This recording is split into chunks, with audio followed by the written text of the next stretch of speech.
सलाम। आज से 17 साल पहले सिंध हुकूमत की तरफ से वाटर मैनेजमेंट के नाम से एक इदारा बनाया गया, जिसका काम इरिगेशन के पक्के वाटर कोर्स बनाना है।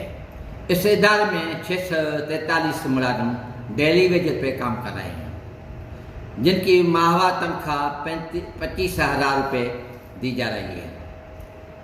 17 साल गुजर जाने बावजूद उनको रेगुलर नहीं किया जा रहा है।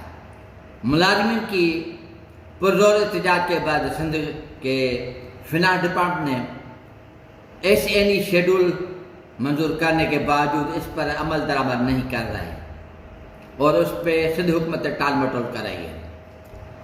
Pakistan trade and defence campaign water management के तमाम मुलाजमिन की एहतजाजी जिद्दत की हिमायत करती है और सिंध हुकूमत से मुतालबा करती है कि वाटर मैनेजमेंट के तमाम मुलाजिम को रेगुलर किया जाए और उनको जो मिनिमम वेज के मुताबिक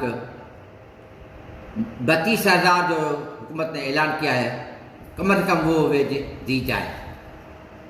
शुक्रिया।